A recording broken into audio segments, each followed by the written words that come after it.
Welcome to Spa here in Belgium for the last race of the European Tour, and after this it'll be just 9 races left into the season. Very high stakes here as we go all the way to turn 1 and we can see how much of a carnage there is already. A lot of drivers trying to figure out how to even get through there, Noonan and Baker included, who are into the tire wall. But so far so good for Luis Gustavo de Marza and the rest of the title contenders. You can see, this is the part of the season where racing for that title really matters. And we have 3 of the 4, unless Huckleberry can make a great comeback. 3 of the 4 title contenders are in the top 4 already.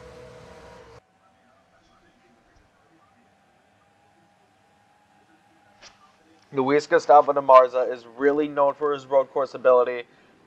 Kronberg, Huckleberry, and Martin not so much. So, in theory, this should be an easy win for the 8s, but we will see.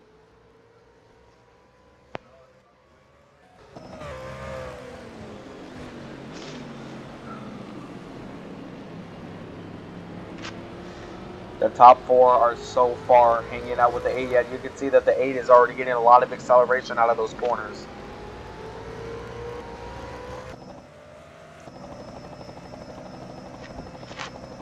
There's a good amount of distance between the cars now. Kronberg tries to go a little faster into the turn, but doesn't work out as much as he expected. The first lap isn't even done yet. No one needs to get aggressive too early. Unless you're thinking if you want to get past the 8, you have to get past them now. Because there is arguably no driver, or really unarguably, no driver in this series that is a better road course ringer than Luis Gustavo de Marza. Kronberg and Huckleberry and Martin are holding on. Fontaine makes up the rest of the top 5. And how about this? Edgewater looking to come into the inside to get past Leonardo Pasquale. This is currently the battle for, I believe, 8th.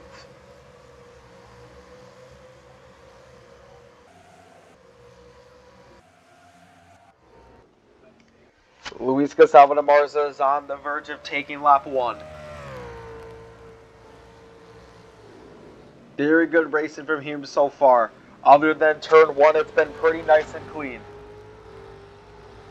We will complete lap 1 here with Spa. Luis Gustavo de Marza taking lap 1. Let's see what happens going into turn 1 again. Should be more cleaner than it was before. The 8 slows down immensely. And the 8 is a little bit into the inside. Huckleberry and Martin tap. Oh, the 53 almost spun out Huckleberry in that instance. Here's Martin Huckleberry. He has no problem retaliating back. Those 2 were going at it a lot last season, and there's your action for your rivalry this season as well. Hasn't done too much to Huckleberry's car though. He's still in 4th, but he is sandwiched in between the 2 teammates of Martin and Fontaine. Now Martin looks to pass Kronberg into the inside. This could be good. Here comes Martin. He doesn't have enough to get past the 96 yet. This battle for 2nd is going to do nothing but help Luis Gustavo de Marza more.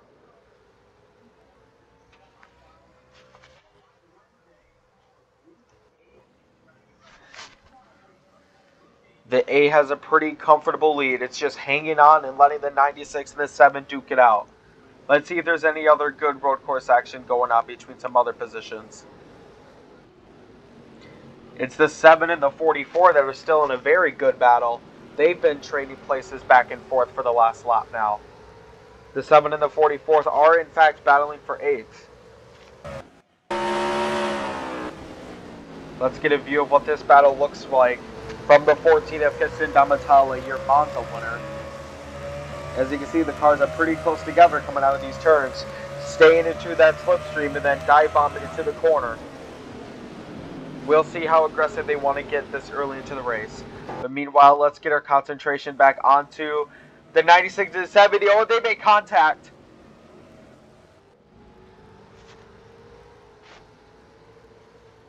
Very good battle for 2nd we have here, and we could have a good battle for 3rd here as well. You have Huckleberry, who's sandwiched in between. Actually, never mind. Martin looks like to take 2nd here, and he will. But then you have Fontaine, who is sandwiched in between the 2 Volkswagen teammates. Let's see what that'll mean for him in the long run. And it looks like Fontaine's back is a little bit dented up as well. Here's the cockpit of Dustin Morrison Jr. And you can see that Fontaine is bent up just a little bit, not too significant to slow down his momentum. That's one perk about these road courses.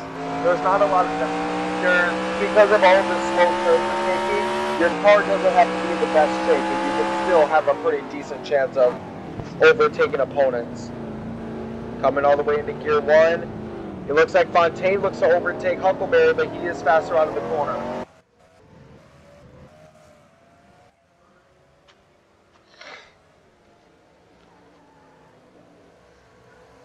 And there is the 70. They are currently battling for first.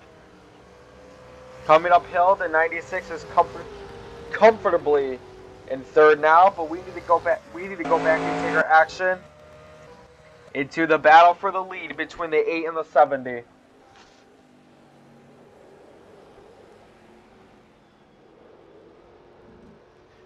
The 8 is holding out at the moment, but you see that just like in Coda, Levante Martin is very fast in those straightaways. That's going to be the difference here. Who's faster in the corners and who's faster in the long straights?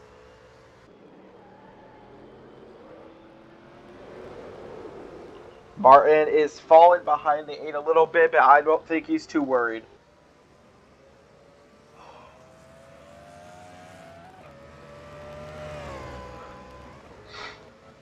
Meanwhile, we have a good potential battle here going on between Fontaine and Huckleberry.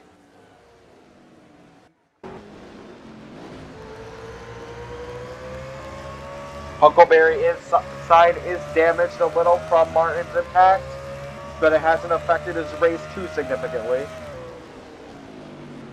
Fontaine is going to try to pass here. Is he going to try to do a bump and run? Not quite. Probably going to be waiting until turn 1 to make that overtake.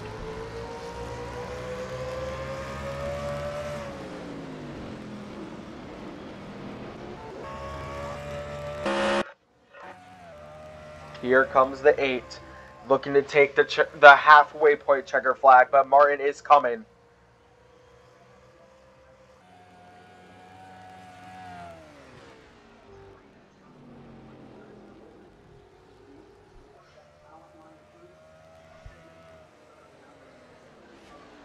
Coming into the bus stop. Martin is very fast out of the bus stop. He's way faster than the 8. Can he overtake the 8? Here is the question. Here comes the 70 of Martin.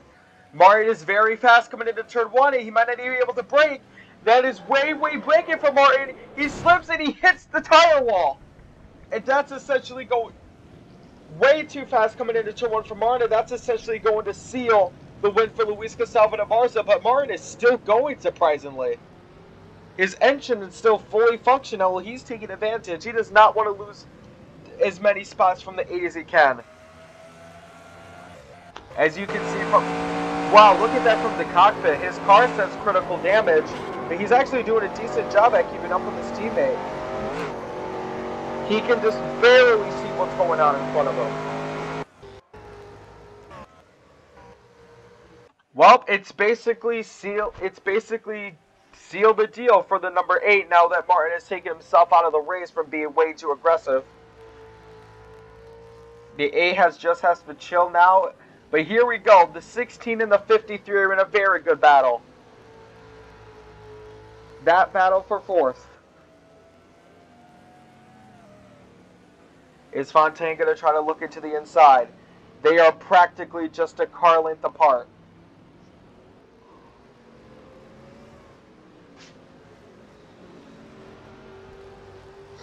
Let's see who had the fastest lap. The fastest lap was Levante Martin by over... Look at this here. Martin with the 233. 8 with... The 8 with the with basically 245, and then everybody else has a 236 or a 237. You can clearly tell who the best drivers were, but Martin has taken himself out. The 16 of Fontaine looking for a chance here to somehow pass the 53. I think Fontaine's going to be patient.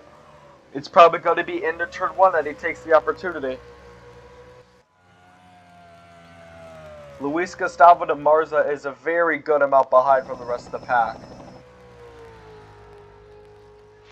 We will see just exactly what it is in a second. But here we go. Huckleberry has gained a distance from the 16 a little bit.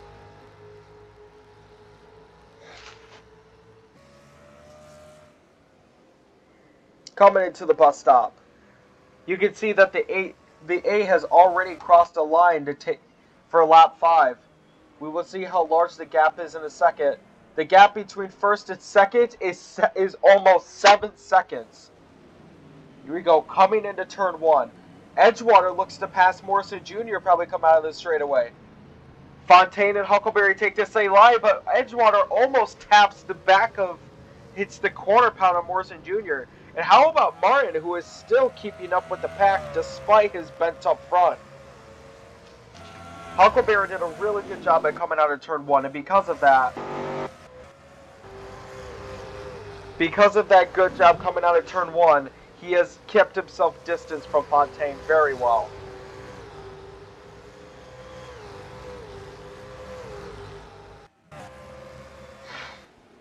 As Kronberg goes into turn 3, here we go. Now it's Dustin Morrison Jr. who looks to get past Fontaine. And Morrison Jr. falls back. Morrison Jr. now battling with Edgewater. This is a very good 4-car battle we have here.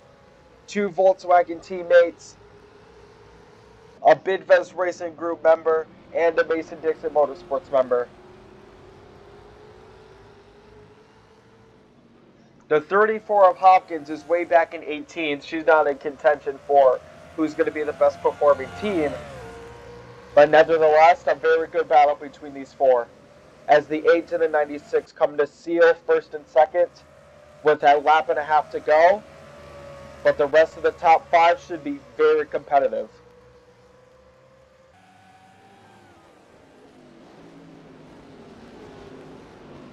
The 53 and the 16 both have damage to the sides of their car.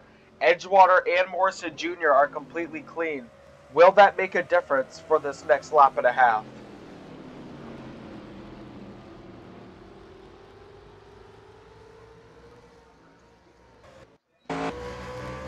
Here's the roof cam of Dustin Morrison Jr.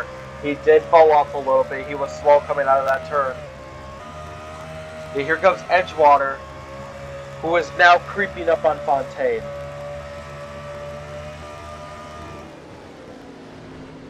Edgewater slightly faster than Fontaine coming into that corner, but Fontaine extends out just a little bit. Let's see what happens going into the bus stop. Edgewater very close, almost taps the back of him. The distance is kept the same. In fact, if anything, Fontaine got more momentum coming out of there. But here we go. 1 lap to go here at Spa. The 16 taps the 53. Looks to go into the inside. Edgewater does the same to the 16. Fontaine goes into the inside, but Huckleberry is able to keep his line. Now it's back to where we originally were, the 53 and the 16. Morrison Jr. has fallen out of that race for the top 5. The 8 of Luis Gustavo de Marza now has an 8-second lead. But you can see that Kronberg was a little bit slower. Second place might not be done for him quite yet, but here we go. Fontaine looking to come into the inside. Very good battle for third we have here. Huckleberry keeps his line and is able to clear the 16 at least for now.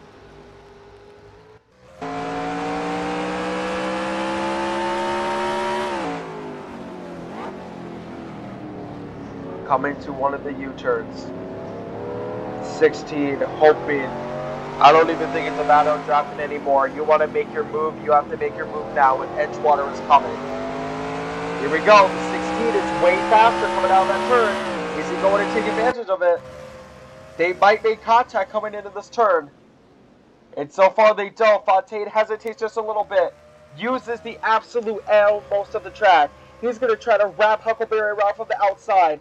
Too wide. They almost made contact, and Fontaine is surely going to pass Huckleberry coming into here. And Edgewater has joined the fight as well. We have a 3-car fight for the 3rd position. Never mind first and second. This is the kind of road course racing we want to see. Fontaine and Huckleberry are neck and neck. And now Edgewater has passed Fontaine. Can Edgewater make a surprise move? Huckleberry has cleared the 7. The 8 of Luis Gustavo Namarza is just 2 turns away from taking the checkered flag.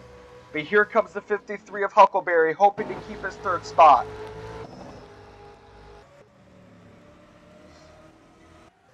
The 8 of Luis Gustavo Namarza has officially won the race, but coming into the bus stop for the last time. Huckleberry is going to hold on. Morrison Jr. tries to pass Fontaine, but fails to do so. And it will be the 53 who takes 3rd in that very good last lap battle. And speaking of that, what happened to Martin? I think he finished in 13th.